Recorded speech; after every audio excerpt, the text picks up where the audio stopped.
Morning everyone, great to be here and presenting at Paydirt's Nickel Conference once again.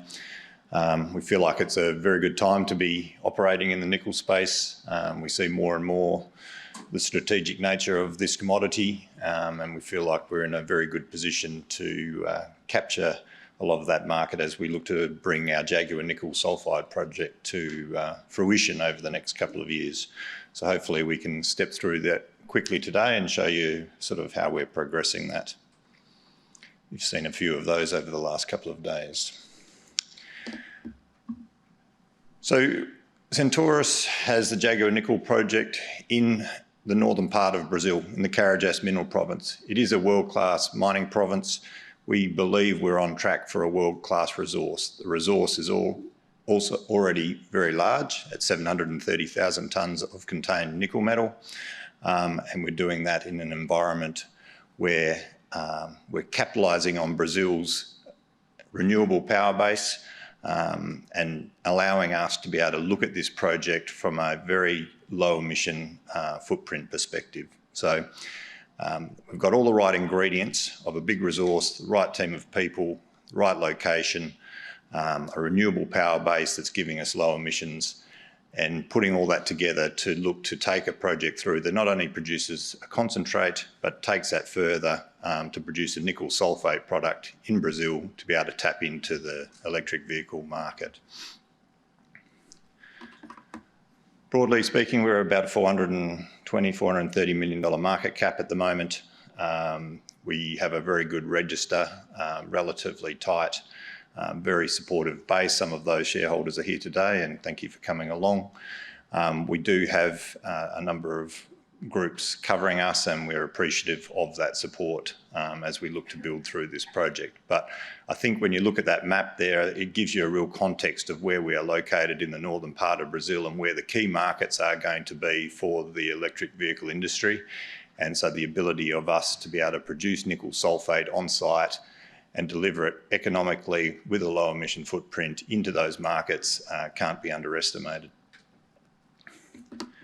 As I said, Brazil for us has been a pretty good hunting ground. It hasn't always been easy there, but we've been in country for 13 years. We do know what the system is there, and we feel like that's been a key ingredient in being able to pick up the Jaguar nickel project from Vale a few years back. Where we're located, we do have a favourable tax system. We'll have a 15% tax rate for the first 10 years of operation, really as an incentive to get projects up and running in more remote regions of Brazil. But when I say remote, it is interesting because if you look at that Carajás mineral province, and I'll put that up in a sec, there are an enormous amount of mines that are there, very large mines that Vale operates, which brings a huge amount of infrastructure. The other important aspect there is that the royalty split is predetermined in Brazil. So 65% of the government royalty goes straight back into the municipality where the project is located. And that brings a lot of economic benefit to that local region. It brings a lot of community support. It drives jobs for those in the region. And we feel like that gives us a great opportunity to be able to capture what we've got in the ground and be able to bring that to fruition. The other part of that is, in more recent times, Brazil's introduced a strategic minerals policy. Nickel falls well into that category, and we, I guess, are looking to be able to use that to help drive us through the environmental approval process. We know the process well. It can get slowed down at various points in time, and this group is there designed to help, I guess, foster the way through and ensure that you can get this project brought on stream as quickly as possible. But what I would say most predominantly about Brazil, and it's not obviously the reason why we went there in the first place, but it is one of the key benefits that we will have in developing this project, is that 80% of Brazil's power on their grid is from renewable sources. And with that, you get a huge amount of benefit from an emissions point of view, which is a key ingredient in supplying any nickel into the market at this point in time, particularly where you're looking to value add. So we'll be very appreciative of taking on that base, and I would suggest that by the time that we're actually bringing Jaguar into production, we'll probably have 100% of our power sourced from renewable bases. You would have heard a little bit about all the market in the last few days, so I'm not going to spend a huge amount of time on here, but what I would say is that this project we've always lined up to value add and to produce a nickel sulphate product on site for distribution into the market.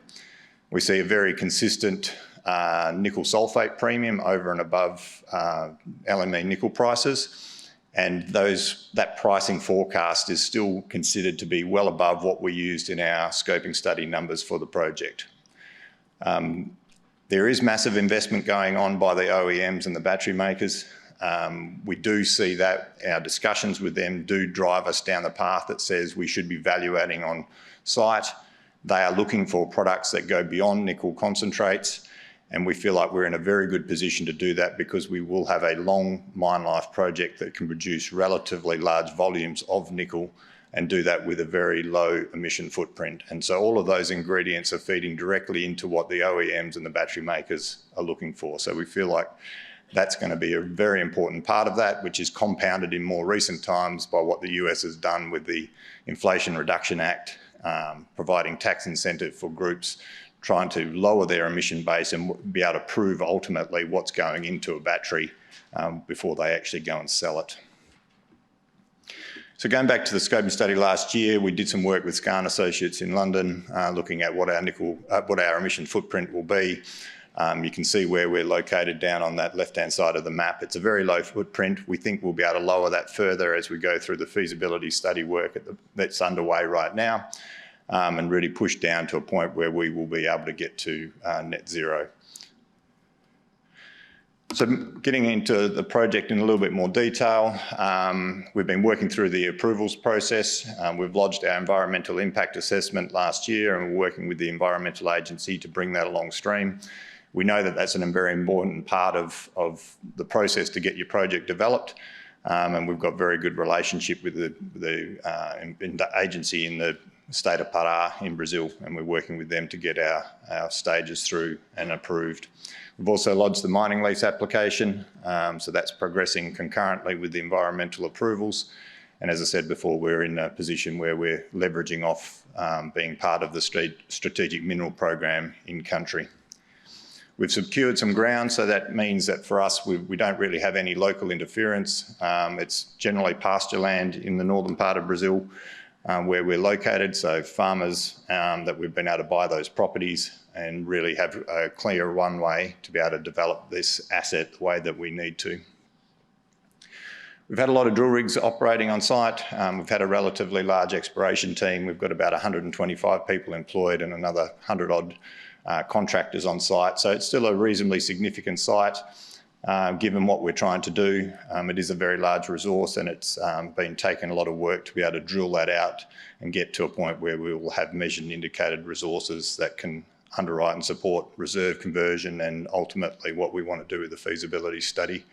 We do a lot of work in the local community. Most of our people come from there. As I said, it's an area that's been operated in by Vale for 50 years. So you're now having second, third generation mining people coming through. They want to live in the area. They stay close to family, but at the same time they want careers. And so we're doing a lot of work with the universities there to be able to harness these technical services in geology, mining and engineering and look to bring them into our organisation, and that seems to be coming along very well. So when you look at this map, you can sort of see where we are in the Carajás mineral province. As I said, it's in the northern part of Brazil. You can fly on a commercial jet 737 into Parauapebas airstrip. 2 or 3 flights are coming in and out of there each day. Parauapebas is about 250,000 people. All the mining service providers are based there. You've got some very large mines there. The biggest copper mine in Brazil, second biggest IOCG behind Olympic Dam in the Salobo mine, located top of screen. You've got the S11D iron ore mine, highest grade, highest quality iron ore mine globally. And so with that comes an enormous amount of infrastructure, power, rail, sealed roads, plenty of water. So we were out a little bit further to the west. Next to Vale's Onça Puma ferronickel operations, only about 15 k's away from there, where they've spent over $3 billion on that asset. So we're well located from an infrastructure perspective, and we'll look to leverage on that as we develop the Jaguar project ourselves. You can see from the Google map there that it is principally farmland. You can see where the Onça Puma mine is located. So again, no real impediments to being able to get this project up and running. We will tap into the 230 kV power line that runs into Onça Puma. That will give us good quality, reliable power, as I say, from a renewable base. So relatively low power costs, but importantly, very low, or power that's delivered with very low emissions. The two towns close to us have a population of about 70,000 people. So we've got a great base from which we can pull people for employment, and we will also go through a relatively extensive training program for the work that we want to do going through construction. Scoping study last year, you can see the numbers on screen. It's a very robust project based on a resource back then that was 540,000 tonnes of contained nickel, which saw about 340,000 tonnes going into the project assessment. Since that point in time, we've increased the resource to 730,000 tonnes. We will expect to see the economics increase as we look to complete the feasibility study. We did run this study at $7.50 a pound and a 50 cent per pound sulphate premium. As I said earlier, that sulphate premium looks like it's maintained that well above that, probably double that over the last couple of years. And I think that that will continue for some time. And if I look back at what we use pricing wise for nickel, I don't think we've been at $7.50 a pound since we did this study. So we feel like there's a huge amount of upside as this resource grows, and you can sort of see at current sort of nickel prices, then you have some pretty healthy economics for which we can look to access. I think the other thing that with this is it probably gets underestimated a little bit as to the sheer size and scale that this project will have. When we get this sort of built out, all of our what was previously separate pits are looking like they're going to coalesce together, and ultimately the pit strike length will be about 3 kilometres in length. The widest part of the pit will be about 1 kilometre wide, and go down to depths of about 300 metres. And that's before we start to get into the underground development. So if you think about other projects here in Australia and that would have that sort of footprint, you can understand that they are very large projects and they can generate very strong cash flows, and we feel like that we're in a position to be able to do that. There's still some things that we need to do with the feasibility study. A number of the fronts are very well advanced. Probably the pressure oxidation part to produce the sulphate and do the pilot test has taken longer than what we wanted, but we're managing to bring more sample from Brazil to Australia to enable us to be able to get that done as quickly as possible. So when you look at the resource, it's set at 730,000 tonnes now. That will hopefully grow in the next resource update, which is due before the end of October. The key thing in that resource will be to increase the measured and indicated component of the resource. And we'll be looking to take that out over 500,000 tonnes of contained nickel metal, which when we flow that through will give us 20,000 tonnes a year for a mine life that is going to be longer than what we had in the scoping study. That infill work has been completed, and now we've sort of been pulling back the number of rigs. We still have 11 rigs on site. And that will probably slow progressively over the course of the year as we look to do more of the exploration on more of the greenfields targets. We like the exploration at depth.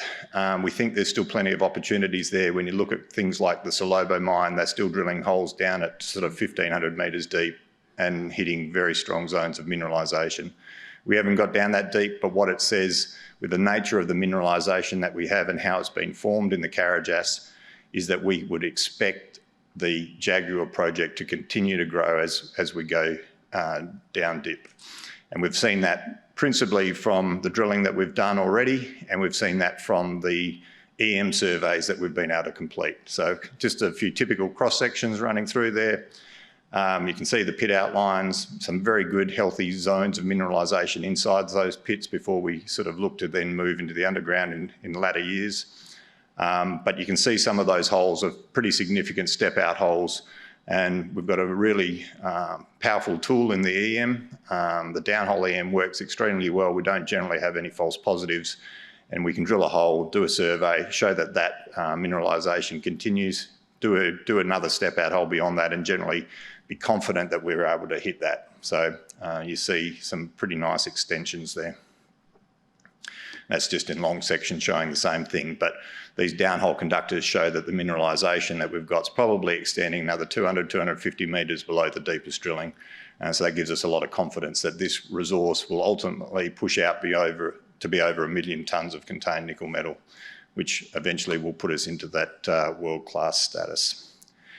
The timeline there is for your perusal. We'll get the resource out by the end of October. We're looking at the feasibility study now in the middle of next year, and following a final investment decision towards the back end of next year, and then sort of be in first production late in 2025. So a lot of work to do. Feel very pleased to have such a high quality project. As I said, it is in Brazil. If this project was in Australia, I think it would get valued quite differently. But we do feel very confident in our ability to be able to deliver on what we need to do in Brazil. We've been there long enough, we know how to tackle it. So we're doing that with a project that's got a very low carbon footprint, which is going to be extremely important to the end users of our nickel. We're in a good location from an infrastructure perspective, and the resource is big already, but will continue to grow. And with that will come significant cash flow generation, particularly if you see nickel prices stay sort of where they are right now. So thank you for your time, and we'll look forward to any questions a bit later. Thanks.